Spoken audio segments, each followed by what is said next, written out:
Hello everyone, welcome to concept clear point. तो आज मैं आपके लिए लेकर आई हूँ साइको का बहुत ही ज्यादा इम्पोर्टेंट टॉपिक जो रीट के एवरी टेट के, चाहे वो सी टेट है, पी टेट है, एच टेट है, यूपी टेट है, एच पी टेट है, कोई भी टेट है उसमें बहुत ज्यादा इम्पोर्टेंस रखता है। और बीएड में भी इसका एक जो है टॉपिक है। और उस टॉपिक का जो नाम है वो है मनोविश्लेषणवादी सिद्धांत। अब किसका? फ्रायड का मनोविश्लेषणवादी सिद्धांत, psycho analytic theory of Freud. Freud का जो मनोविश्लेषणवादी सिद्धांत है वो मैं आपके लिए आज लेकर आई हूं। तो लिखते हैं, हमारे पास जो टॉपिक है वो है फ्रायड का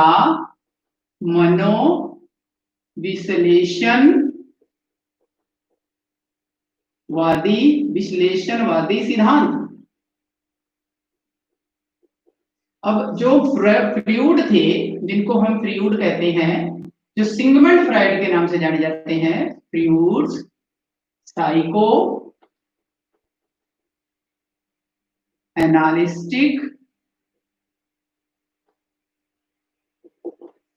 थ्योरी। अब साइको की जो उन्होंने दी एनालिस्टिक थ्योरी। अब फ्रायड कौन थे? फ्रायड ऑस्ट्रिया के एक मनोवैज्ञानिक थे। अब उन्होंने जब 19वीं शताब्दी में जब मनोविज्ञान है, जो साइकोलॉजी है, वो स्वतंत्र रूप से, मनोविज्ञान जो स्वतंत्र रूप से एग्जिस्ट किया, यानी पहले वो किसकी ब्रांचेस थी मनोविज्ञान? पहले वो ब्रांचेस थी फिलोसफी की। किसकी ब्रांचेस थी? फिलोसफी यानी दर्शन शास्त्र की। दर्शन शास्त्र की ब्रांच थी। उसके बाद जब 19वीं सेंचुरी में, तो मनोविज्ञान वो किसका पार्ट बना?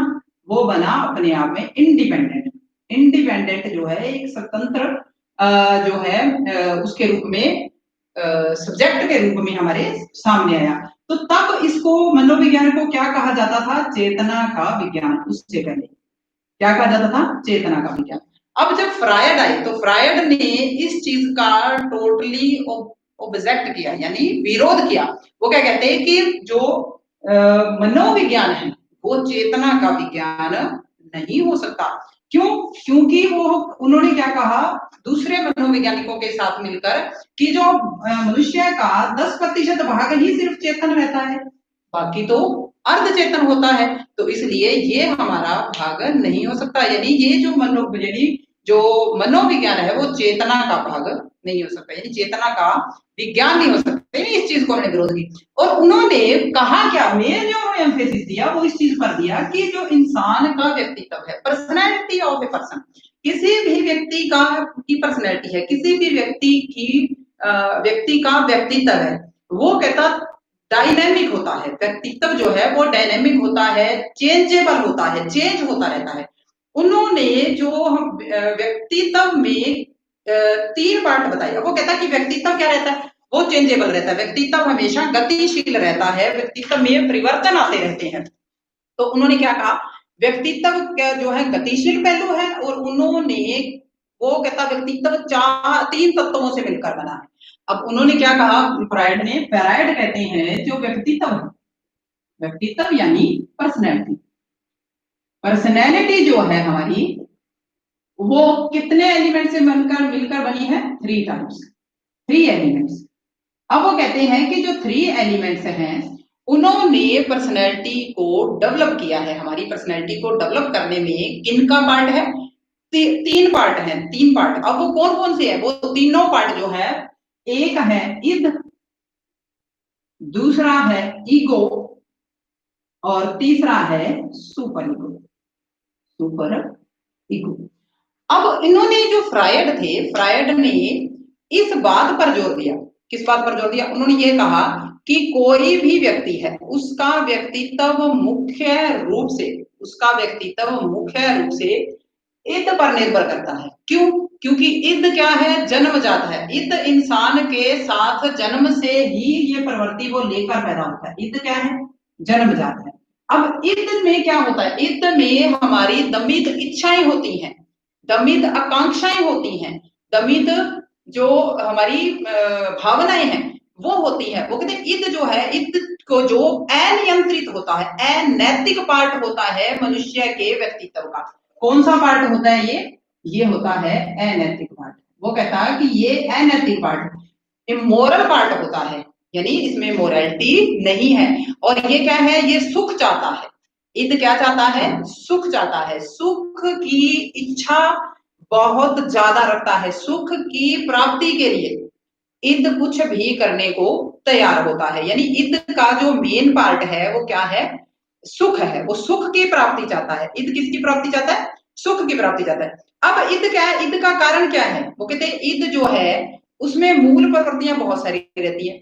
अब मूल प्रवृत्तियों ने, उन्होंने क्या कहा कि एक मूल प्रवृत्ति जो मनोविज्ञान में फ्रायड द्वारा दी गई एक टर्म है, जो बहुत ही ज्यादा इंपॉर्टेंट है। अब फ्रायड ने क्या कहा, फ्रायड कहते हैं कि जो ये हमारे मन है, फ्रायड जो कहते हैं कि जो हमारा व्यक्तित्व है, हमारा मन है, उसमें क्या है कि ईद का बहुत ज्यादा इंपॉर्टेंट रोल रहता है। ईद में कौन सी प्रवृत्ति रहती है, ईद में रहती है लिबिडो। क्या रहती है, लिबिडो। अब लिबिडो क्या होती है, लिबिडो होती है काम प्रवृत्ति। क्या होती है, काम प्रवृत्ति, जो व्यवहार को क्या करती है, नियंत्रित। झुंड होता है, लिबिडो जो है वो एक काम प्रवृत्ति है जो हमारे व्यवहार को क्या करती है, नियंत्रित। अब वो ईद क्या है, ईद अपने आप में अनैतिक होती है, असामाजिक होती है, जन्मजात होती है। जब इंसान पैदा होता है तो ईद जो है वो उसके साथ ही जन्म लेती है। अब उसके बाद क्या है, इसमें कौन सी इच्छा होती है, अदमित इच्छा होती है। यानी यहाँ पर इंसान जब ईद हावी होती है तो इंसान क्या हो जाता है, असामाजिक रहता है, उसे सिर्फ अपनी इच्छाओं से मतलब है, दूसरे से कोई मतलब नहीं है। और इसमें एक समूह रहता है, वो किसका समूह रहता है, लिबिडो का। लिबिडो क्या है, काम प्रवृत्ति, जो व्यवहार को क्या करती है, नियंत्रित, व्यवहार को नियंत्रित करने वाली प्रवृत्ति को क्या कहते हैं, लिबिडो। अब दूसरा जो वो कहते हैं कि व्यक्तित्व का जो व्यक्तित्व जिससे बना है वो है ईगो। अब ईगो को जो हम हिंदी में कहें तो अहम कहते हैं, ईगो को क्या कहते हैं, अहम। हम नॉर्मल भाषा में, अगर अपनी नॉर्मल भाषा की हम बात करते हैं तब हम क्या कहते हैं कि उसमें ईगो है, यानी हमारी आम भाषा में उसे ईगो को, ईगो वर्ड को अहंकार के रूप में लिया जाता है। लेकिन नहीं, मनोविज्ञान में ईगो का मतलब अहंकार नहीं होता। मनोविज्ञान में ईगो का मतलब है वास्तविकता पर आधारित, मनो जो व्यक्तित्व का वो पार्ट जो किस पर डिपेंड करता है, वास्तविकता पर, रियलिटी पर। ये किससे संबंधित होती है, ये होती है रियलिटी से संबंधित। और ये किसके साथ साथ चलती है, ये ईद के साथ चलती है। ईद से ही इसका क्या है, जन्म होता है। वो कैसे होता है, जब इंसान के दिमाग में उल्टे विचार आते हैं तो उसके साथ उसके सीधे भी आते हैं। अब ये जो है हमारी ईगो है, ईगो हमें क्या क्या चीजें बताती है, ईगो हमें उचित अनुचित, उचित और अनुचित, रॉय राइट और रॉन्ग, राइट और रॉन्ग दोनों के बारे में बताती है कि राइट क्या है, रॉन्ग क्या है, और राइट का क्या नतीजा होगा, कॉन्सिक्वेंस क्या होंगे, और जो रॉन्ग है उसके कॉन्सिक्वेंस क्या होंगे। क्यों, ये क्या है, ये किस सिद्धांत पर, वास्तविकता के। ये जो ईगो है हमारी, ये ऐसा पार्ट है हमारे पर्सनैलिटी का जो वास्तविकता को देखता है, उसको नहीं, जो चीजें है नहीं। और ईगो, ईद जो है, ईद किसको देखती है, अनैतिकता को। सिर्फ उसको किस तक मतलब है, जो अपनी इच्छाएं पूरी होनी चाहिए, चाहे कोई किसी के साथ कुछ भी हो, कुछ भी ना हो, यानी असामाजिक, उसको किसी से कोई मतलब नहीं है। और जो हमारी ईगो है, ईगो का संबंध होता है रियलिटी से। वो पूरे समाज को देखते हैं, पूरी परिस्थितियों को देखती है कि कैसे ये चीजें आ रही हैं, कैसे हमें इससे संबंधित है, वांछित है या नहीं है कोई प्रवृत्ति जो हमारे लिए है। और ये जो है ईद जो है वो किसके मध्य होती है, ये ईद और ईगो, सुपर ईगो के मध्य रहती है, ईद और सुपर ईगो की। ईद और सुपर ईगो के मध्य हमारी क्या रहती है, वो रहती है ईगो। ईगो व्यवहारिकता से संबंधित है। अब हम बात करते हैं सुपर ईगो। अब सुपर ईगो का जन्म कब होता है, सुपर ईगो का जन्म होता है बहुत बाद में। सुपर ईगो का जन्म कब होता है, बहुत ज्यादा बाद में, क्योंकि इंसान बचपन से नैतिक नहीं होता, वो आध्यात्मिक नहीं होता। वो कब होता है, जैसे जैसे वो बड़ा होता जाता है वैसे वैसे वो नैतिकता सीखता जाता है। सुपर ईगो का जन्म कब होता है, बहुत बाद में। इसको कहते क्या है, परम अहम। क्या कहते हैं हिंदी में? हिंदी में इसे कहते हैं परम अहम। और ये समाजीकरण, जैसे जैसे समाजीकरण होता जाता है, समाजीकरण का मुख्य स्रोत क्या रहती है? Super ego. समाजीकरण का, अगर समाजीकरण हम चाहते हैं, समाजीकरण का मुख्य स्रोत, समाजीकरण का मुख्य स्रोत क्या रहती है? सुपर ईगो का मुख्य स्रोत, ये मुख्य सोर्स है उसका, समाजीकरण का। यानी समाजीकरण जब भी इंसान में पाया जाता है, क्यों? क्योंकि ये सबसे ज्यादा देरी में आती है। बच्चा सबसे पहले क्या होता है? अनैतिक होता है, असामाजिक होता है, लेकिन धीरे धीरे वो सामाजिकता सीखता है, धीरे धीरे उसमें नैतिकता आती है। तो इसलिए इसका जन्म कब होता है? इसका जन्म बहुत देर से होता है, और व्यक्तित्व का सर्वोत्तम स्तर होता है। किसका स्तर होता है? सर्वोत्तम स्तर व्यक्तित्व का। क्यों? क्योंकि इसमें इंसान बुरा बिल्कुल भी किसी का नहीं चाहता, अच्छा चाहता है। अब इसमें क्या है कि ये जो फ्रायड की ये व्यक्तित्व की जो माइथोलॉजी है, यानी व्यक्तित्व की पर्सनैलिटी की जो थीरी है, वो हिंदू माइथोलॉजी पर बहुत ज्यादा निर्भर करती है। वो कैसे? हिंदू माइथोलॉजी में भी क्या कहते हैं कि इंसान के इस कंधे पर जैसे डेविल बैठा है, शैतान बैठा है, इधर भगवान बैठा है। तो जो शैतान है वो अपनी तरफ खींचता है, भगवान अपनी तरफ। यानी कहने का मतलब ये है कि कोई भी काम है, इंसान को बुरा काम करने की प्रवृत्ति भी आती है और अच्छा काम करने की। अब उसे बुरे की तरफ जाना है या अच्छे की तरफ जाना है, उसका निर्णय कौन करेगा? ये यानी ये इद हो गई, ये ईगो हो गई, और ये सुपर ईगो हो गई। यानी उसको अपने मस्तिष्क से काम लेना है कि कौन सा रास्ता उसके लिए सही है, कौन सा शॉर्टकट सही है या लॉन्ग सही है। तो ये निर्णय किसको लेना है? इसको। यानी एक तरफ भगवान है तो एक तरफ शैतान भी बैठा है। अब एग्जांपल हम लेते हैं कि फॉर एग्जांपल कि आप क्या है, आप एक रास्ते से जा रहे हैं, आपको एक बटुआ मिला, पर्स मिला, वॉलेट मिला, जिसमें क्या है? पैसे भी हैं और उस बंदे का एड्रेस भी है, उसके डॉक्यूमेंट भी हैं। और आपने क्या है? आपने उठाया और आपने इधर उधर देखा कि कोई देख नहीं रहा। तो आप क्या करेंगे? आपके मन में पहला जो भाव है, ज्यादातर लोगों में ये आएगा कि उठा लेते हैं, पैसे निकाल लेते हैं। कौन देख रहा है? कोई नहीं देख रहा। तो ये आपको कौन बोल रहा है? ये बोल रही है इद। कौन बोल रही है? इद बोल रही है। अब ईगो कह रही है नहीं, ईगो कह रही है नहीं देख रहा। अब हमें नहीं लेना नहीं, वो क्या कह रही है कि हमें उसको पहुंचा देना चाहिए। और सुपर ईगो क्या कह रही है? अब बीच में सुपर ईगो रहेगी। सुपर ईगो क्या कह रही है कि अगर कोई इंसान नहीं देख रहा तो ऊपर वाला तो देख रहा है। ये इंसान के दिमाग में ये बातें आती हैं, तो वो क्या है? वो हमारी सुपर ईगो, जो हमें सामाजिकता सिखाए, जो हमें नैतिकता सिखाए। अब एक तरफ तो वो कह रहा है कि आप गलत काम करो, और ये कह रहा है कि नहीं करो। तो अब करना है नहीं करना, करना है या नहीं करना, इसका निर्णय किसे लेना है? इसका निर्णय लेना है ईगो को। इसका निर्णय किसे लेना है? ईगो को। अब जैसे जैसे इंसान में ये प्रवृत्तियां बढ़ती हैं, जिसमें इनमें से उनके व्यक्तित्व में इर्द हावी हो जाती है, तो वो अनैतिक हो जाते हैं, समाज के लिए खतरा बन जाते हैं। जिन पर सुपर ईगो हावी हो जाती है, वो समाज से दूर हो जाते हैं, वो यानी बहुत ज्यादा महात्मा प्रवृत्ति कर जाते हैं। और जो नॉर्मल इंसान होता है उसमें क्या है? ईगो प्रवृत्ति ज्यादा होती है। यानी उसने क्या कहा? व्यक्तित्व के में तीन चीजें मेन रहती हैं, गतिशील रहती हैं। अब वो क्या है? वो है इद, ईगो और सुपर ईगो। अगली जो बात उन्होंने, फ्राइड ने जो मोस्ट इंपोर्टेंट बात कही, वो ये कही कि जो इंसान का व्यक्तित्व है, इंसान का व्यक्तित्व है, पर्सनैलिटी है, उसका आधार क्या होता है? उसका आधार होता है उसका बचपन। व्यक्तित्व का आधार, का आधार, व्यक्तित्व का आधार क्या रहता है? उसका बचपन रहता है। वो कहते हैं कि उसके बाद जैसे जैसा उसका बचपन है, बचपन में अगर इंसान कैसा भी है, तो वो उसके लिए क्या है? उसका, उसके व्यक्तित्व का आधार है। अब उसके बाद उसका व्यक्तित्व आप चाहकर भी नहीं बदल सकते, व्यक्तित्व नहीं बदला जा सकता। अब वो कब कह रहे हैं? कि जब इंसान बड़ा हो जाता है, क्योंकि उसकी जो नींव आपने यहां रख दी है, कब रख दी है? नींव रखी गई उसकी बचपन में। कब? बचपन में। बचपन में उसकी नींव रख दी। वो कहता है कि अब जब कुछ भी कर लो, उसकी जो मूल प्रवृत्ति है, उसकी जैसी भी प्रवृत्ति रहेगी, अच्छा करने की या बुरा करने की, वो बदलेगी नहीं। तो इसलिए बचपन जीवन का सबसे इंपॉर्टेंट पार्ट है।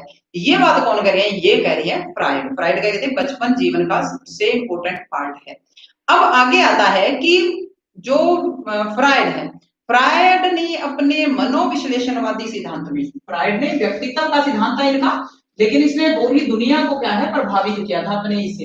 अब वो फ्राइड क्या कहते हैं कि जो उन्होंने चेतना के जो विज्ञान की, शुरू में मैंने कहा कि चेतना के विज्ञान की उन्होंने क्या की, आलोचना की कि चेतना का विज्ञान नहीं हो सकता मनोविज्ञान। क्यों नहीं हो सकता? क्योंकि विज्ञान को साइंटिफिक डाटा चाहिए होते हैं, विज्ञान को आधार चाहिए होते हैं। विज्ञान वो चीज है जिसका एक्सपेरिमेंट किया जा सके, यानी जिसकी सिस्टेमेटिकल स्टडी की जा सके। साइंस क्या है? Science is a systematical study of fact. वो कहते हैं कि जब हम फैक्ट को स्टडी नहीं कर सकते तो वो विज्ञान नहीं हो सकता। वो कैसे है कि जब चेतना अगर हमारी है, वो एक 10% चेतन है हमारे मस्तिष्क का, तो 90% अचेतन है या अर्ध चेतन है, तो वो हम उसको वैलिडिटी नहीं दे सकते। तो इसलिए उन्होंने क्या कहा कि फ्रायड ने सबसे पहले जो मनोविश्लेषण सिद्धांत में मन की 3 अवस्थाएं बताई। मन की 3 अवस्थाएं, मन की जो 3 स्टेजेस, कितनी स्टेजेस बताई? 3 stages, 3 stages of mind. Mind की 3 स्टेजेस बताई। अब वो पहली स्टेज क्या है? पहली है चेतन मन। पहली है चेतन मन, जिसको क्या कहते हैं? Conscious, conscious mind. क्या कहा जाता है? कॉन्शियस माइंड कहा जाता है जिसे। दूसरी कौन सी है? दूसरी है अचेतन, अचेतन मन, जिसको क्या कहते हैं? अचेतन को अनकॉन्शियस। दूसरे को क्या कहा जाता है? Unconscious mind. और तीसरी अवस्था कौन सी है? तीसरी है अर्ध चेतन, अर्ध चेतन, जिसको क्या कहते हैं? सब कॉन्शियस, सब कॉन्शियस माइंड। अब तीनों माइंड की अवस्थाएं हैं। अब वो क्या कहते हैं? फ्रायड भी कहते हैं और अदर मनोवैज्ञानिकों ने भी इसको क्या है, समर्थन किया है। वो क्या कहते हैं कि मन का सिर्फ जो हमारा मस्तिष्क है, मस्तिष्क का 10% भाग, सिंपल जो है 10% पार्ट जो है वो क्या होता है? चेतन होता है। क्या होता है? चेतन रहता है, और बाकी क्या है? अर्ध चेतन होते हैं। अब चेतन में क्या आता है? चेतन में वो विचार, वो भावनाएं, चेतन में क्या आता है? वो विचार, वो भावनाएं, वो धारणाएं, कॉन्सेप्ट, वही फीलिंग्स, वो थॉट आते हैं जो बिना विचार किए मस्तिष्क में एंटर कर जाते हैं। यानी जैसे हम यहाँ पे खड़े हैं, मैं आपको पढ़ा रही हूँ, आप पढ़ रहे हो या मैं लेक्चर दे रही हूँ, तो मुझे पता है, मैं इस अवस्था में मुझे पता है कि मुझे मुझे क्या बोलना है, क्या मेरे विचार आ रहे हैं। तो ये मेरी अवस्था कौन सी है? चेतन अवस्था है। चेतन अवस्था का संबंध किससे होता है? चेतन जो अवस्था है उसका संबंध किससे है? चेतन अवस्था का संबंध, उसका संबंध होता है वर्तमान से। चेतन अवस्था का संबंध किससे होता है? वर्तमान से, प्रेजेंट से। प्रेजेंट से ये रिलेटेड होती है। प्रेजेंट में हम जो काम कर रहे हैं उसमें हमारा मस्तिष्क क्या है? बिल्कुल चेतन अवस्था में है, चेतन अवस्था में हम रहते हैं। और ज्ञान को तत्कालिक ज्ञान से संबंधित होती है, यानी ये वो भाग है जो तत्कालिक ज्ञान से संबंधित होता है। इसमें वही इच्छाएं आएंगी, वही डिजायर्स आएंगी, वही हमारे थॉट आएंगे, जो और वही एक्सपीरियंसेस आएंगे जो किससे संबंधित है? Which are related to present. जो किससे संबंधित है? प्रेजेंट से। जो प्रेजेंट से संबंधित हमारे जितने भी विचार हैं, भाव हैं, वो क्या है? वो किससे संबंधित होते हैं? चेतन अवस्था से। वर्तमान से संबंधित है, वर्तमान से संबंधित है। वर्तमान में जो भी हमारे भाव आते हैं, जो भी भावनाएं आती हैं, फीलिंग्स आती हैं, वो किससे संबंधित है? हमारे, वो संबंधित है हमारे चेतन मन से। वो कहते हैं कि चेतन मन का सिर्फ 10% मस्तिष्क का सिर्फ 10% भाग हमारा चेतन रहता है, जो किससे संबंधित है?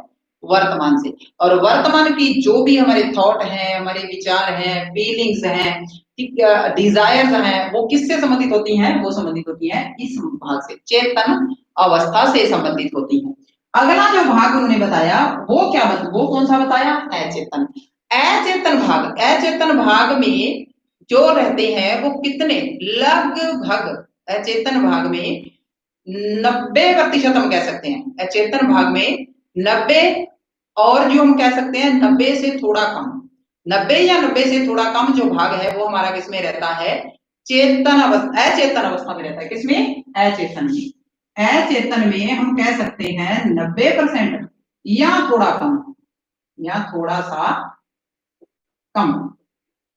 ये जो भाग है, ये किस में रहता है? अचेतन अवस्था में। और अचेतन अवस्था में क्या रहती है? ये जो हमारा अचेतन है, इसका संबंध वर्तमान से नहीं होता, इसका संबंध वर्तमान से नहीं होता। अचेतन मन एक स्टोरेज होता, स्टोर होता है। वो किसका स्टोर हो जाता है? दमित इच्छाओं का, काम प्रवृत्तियों का।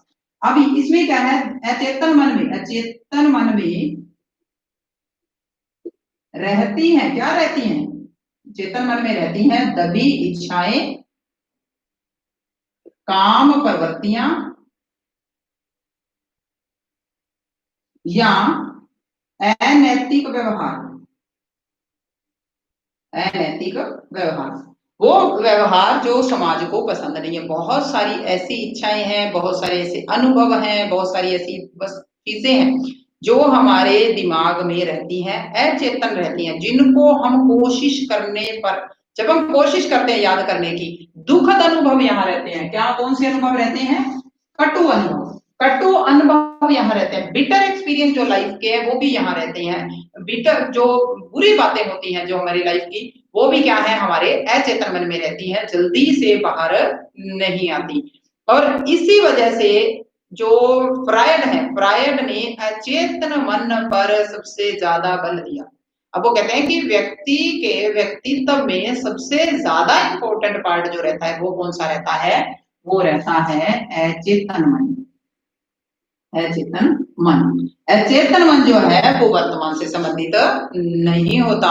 उसमें हमारे स्वप्न जो है, स्वप्न जो आते हैं अचेतन मन को सिद्ध करते हैं। जो हमें सपने आते हैं, ड्रीम आते हैं, ड्रीम हमारे किसको शो करते हैं? हमारे अचेतन मन को। हम सोचते रहते हैं कि हमने ये चीज देखी नहीं, हम तो इनसे मिले नहीं थे, ये कैसे, यानी सपना क्यों आया हमें, सपनों के बारे में सोचते रहते हैं। कई बार जो यहाँ से डिपार्ट सोल है, यानी गई हुई आत्माएं हैं, मर चुके हैं जो लोग, वो भी हमारे सपनों में आते हैं। वो किस वजह से? कहीं ना कहीं हमारे मस्तिष्क के उस भाग में उनकी स्मृति है जिनको हम याद करने पर नहीं आ रही, वो बिना याद किए अपने आप आते हैं और सपनों के रूप में हमारे आगे प्रेजेंट होते हैं। और सबसे ज्यादा इंपॉर्टेंट जो है फ्रायड ने माना, वो किसे माना? चेतन मन को। अब आता है अर्धचेतन मन। अब अर्धचेतन मन क्या होता है? अर्धचेतन मन का मतलब है चेतन और अचेतन के मध्य, चेतन और अचेतन, चेतन और अचेतन के मध्य, मध्य में जो पाया जाता है वो क्या होता है? एक तरफ तो चेतन होता है और एक तरफ अचेतन होता है। अब बीच में क्या होता है? बीच में होता है अर्धचेतन। बीच में क्या रहता है? अर्ध चेतन, सब कॉन्शियस माइंड जो हमारा बीच में रहता है। अब हमें कैसा कैसे पता कैसे चलता है? जब हम कोई भी याद है, कोई बात अचानक से भूल जाना, कोई याद की जो हम बात याद करना चाहते हैं अचानक से भूल जाना, अटकना, हकलाना, ये किस में आते हैं? अचेतन मन, यानी अर्धचेतन मन में। और अर्धचेतन मन में क्यों? क्योंकि कुछ हमारे मस्तिष्क का जो भाग है वो चेतन अवस्था में और कुछ किस में है? अचेतन में। कई बार क्या होता है कि हम, जैसे फॉर एग्जांपल क्लास में टीचर लेक्चर दे रहा है, हम भी वहां बैठे हैं, कई बहुत सारी बार स्टूडेंट्स क्या है वहां बैठे होते हैं, फिजिकली प्रेजेंट होते हैं, मेंटली प्रेजेंट नहीं होते, कहीं उनका दिमाग कहीं और ही चल रहा है। अब वो जब दिमाग कहीं और चल रहा है तो वो किस अवस्था में? अर्धचेतन में। अब क्यों? क्योंकि जैसे फॉर एग्जांपल कोई टीचर पढ़ा रहा है, वो मेल पर्सन है, तो उन्होंने कोई क्वेश्चन पुट किया, पहले उन्होंने कोई भी टॉपिक है उसके बारे में बताया और फिर उसी इंसान से पूछ लिया, उसी इंसान से पूछा, तो उसने क्या है कि चेतन अवस्था में था नहीं, कुछ भाग उसका इधर चल रहा था, कुछ इधर चल रहा था, वो सोच रहा था, वो किस अवस्था में था? अर्धचेतन में। अब बोलना उसको सर है और बोलने का मैम, यस मैम, फिर इस पर सारी क्लास हंसती। और बोलना सर है तो मैम बोला, और बोलना मैम है तो सर बोला। कई बार हम बात कर रहे होते हैं, बात करते करते सामने वाला पूछता है ना, ऐसे ही है ना, ऐसे ही है ना, तो हम कहते क्या?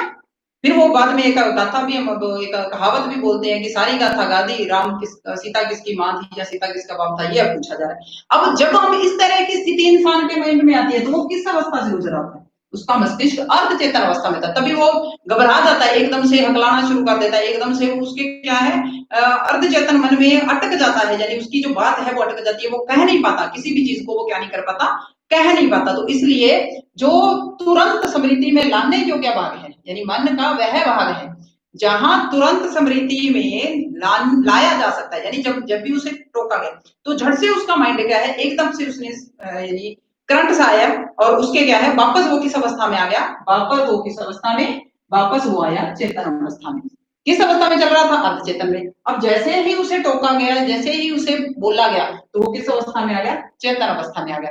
अब जब हमें सपने सुपने आते हैं, जब हम कहीं और ही कोई होते हैं, कोई चीजें देखी नहीं होती, वो क्या होती है, हमारी अचेतन। इसमें क्या है, वो इच्छाएं हैं जो पूरी नहीं हुई। अब एग्जाम्पल के तौर पर हम एक और एग्जाम्पल लेते हैं कि कई बार क्या है, इंसान को सपना आता है कि मैं ऊपर उड़ रहा हूं और फिर मैं नीचे गिर गया, या सपना आता है कि सबका रिजल्ट आ गया है, स्टूडेंट्स के साथ ऐसा होता है कि मेरा रिजल्ट नहीं आया, या ये होता है कि मैं पेपर देने गया हूं तो जो है पेपर पूरा हो गया है और मेरा पेन खराब हो गया है, मेरा पेपर नहीं पूरा हुआ। ये सारी इच्छाएं, वो डर, वो अनुभव, वो कहाँ छुपे हुए हैं, अचेतन मन में। और अचेतन मन में सपनों के रूप में हमारे सामने आते हैं। जब सपना हमें आता है तो वो अचेतन मन को शो करता है, जिसमें हमारी दमित इच्छाएं होती है। कई बार वो चीजें आती हैं, कई बार हमें लगता है कि हम वो चीज देखी, हमने खरीदी है कि जो हमारे पास नहीं है, उनको सपने आते हैं, तो वो क्या है, अचेतन मन में। और अर्धचेतन, जब हम कुछ अवस्था में कहीं बैठे फिजिकली प्रेजेंट वहां होते हैं और मेंटली प्रेजेंट वहां नहीं होते, तो वो क्या होता है, अर्धचेतन मन। अब जो है फ्रायड है, फ्रायड ने जो मानव विकास है, फ्रायड ने जो मानव विकास है उसमें भी अपना योगदान दिया कि बच्चा जो है वो कैसे विकसित होता है, धीरे धीरे उसका जो पर्सनैलिटी है, जो वो कैसे विकसित होती है। उन अवस्थाओं को उसने किससे जोड़ा, उन्होंने उसको जोड़ा चेतन मन से, अचेतन मन से और अर्धचेतन मन से। अब वो कहते हैं कि फ्राइड कहते हैं कि जो व्यक्तित्व व्यक्तित्व है उसमें सबसे ज्यादा इंपॉर्टेंट पार्ट जो रहता है वो क्या रहता है, अचेतन मन रहता है। अब उन्होंने विकास की कितनी अवस्थाएं बताई, विकास की जो अवस्थाएं उन्होंने बताई, उन्होंने जो विकास दिया वो है मनोलैंगिक विकास। मनोलैंगिक विकास की उन्होंने जो अवस्थाएं बताई वो कितनी अवस्थाएं हैं, उनके बारे में कल हम डिस्कस करेंगे, जो हमारा अगला टॉपिक रहेगा, यानी पार्ट टू। पार्ट टू में जो फ्रायड ने जितनी अवस्थाएं बताई विकास की, उनके बारे में डिस्कस करेंगे और उनके बारे में डिस्कस करेंगे जो उन्होंने कोई स्पेशल टर्म्स दी हैं। तो आज का जो हमारा टॉपिक था फ्रायड का मनोविश्लेषणवादी सिद्धांत का जो पहला पार्ट हमने किया कि व्यक्तित्व के तीन तत्व होते हैं व्यक्तित्व को बनाने वाले, इद, ईगो और सुपर ईगो। इद जो है वो बुरी प्रवृत्ति को शो करता है, सुपर ईगो आध्यात्मिक प्रवृत्ति को, स्पिरिचुअल प्रवृत्ति को शो करता है, और इद वास्तविकता को, यथार्थ को शो करता है, रियलिटी को शो करता है, सही गलत का निर्णय लेता है कि क्या सही क्या गलत निर्णय, यानी मुझे पता करना है। और जो मन है, बस फ्रायड कहते हैं जो मन है, मन के तीन भाग होते हैं, एक चेतन, एक अचेतन, एक अर्धचेतन। चेतन अवस्था वो होती है जिसमें स्मृतियां हमें तभी के तभी फटाफट आ जाते हैं, तत्कालिक जीवन से संबंधित होती है, वर्तमान जीवन की इच्छाओं से, वर्तमान जीवन की अनुभूतियों से, अनुभव से, इंट्यूशन से, एक्सपीरियंस से, फीलिंग से संबंधित होती है, प्रेजेंट के फीलिंग से। और जो अचेतन है वो पास्ट से रिलेटेड होता है, जिसमें क्या है, हमारे बिटर एक्सपीरियंसेस आते हैं, जो बुरी बातें हैं वो हमारे दिमाग में आती है जो हम नहीं चाहते, और जो ऐसी इच्छाएं जो पूरी हुई नहीं, वो इच्छाएं हमारे उस मन में रहती है और स्वप्न के रूप में हमारे पास आता है। और 90 या 90 से थोड़ा सा कम हम कह सकते हैं, 90% भी कह सकते हैं, वो भाग इस अवस्था में रहता है अनकॉन्शियस, और 10% क्या रहता है, कॉन्शियस अवस्था में। और अर्धचेतन अर्धचेतन अवस्था वो अवस्था जो प्रेजेंट और पास्ट के बीच में अटकी हुई है, सोच कहीं हो रहे हैं, बैठ कहीं हो रहे हैं, बोल कुछ हो रहे हैं, इस वजह से अटकना या बात को एकदम से भूल जाना या हकलाना, ये शो करता है कि हम किस अवस्था में थे, अर्धचेतन अवस्था में। इसी तरह से जैसे टीचर ने किसी को बुलाया और वो बैठा कहीं और था और ऐसे लगा कि जैसे पता नहीं उसको क्या कौन सा भूत देख लिया, एकदम से बच्चा डर जाता है करने लग जाता है, तो वो कौन सी अवस्था में था, अर्धचेतन में। क्यों, क्योंकि वो बैठा तो वही था लेकिन उसका मन कहीं और था, उसका दिमाग कहीं और चल रहा था। तो अचानक से उसे कहा गया, तो अचानक से उसे स्मृति आई, स्मृति आई तो वो कौन सा भाग है, अर्धचेतन।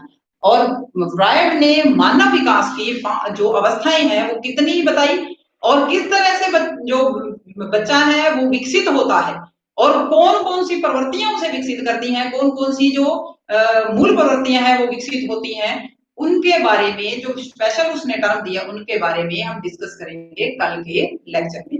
अगर आपको वीडियो पसंद आती है तो आप लाइक करें, शेयर करें, चैनल को सब्सक्राइब करें। थैंक्स। और कल की जो हमारी वीडियो है उसका नोटिफिकेशन आपको मिल जाएगा, तो आप जो है उसको अटेंड करें क्लास को।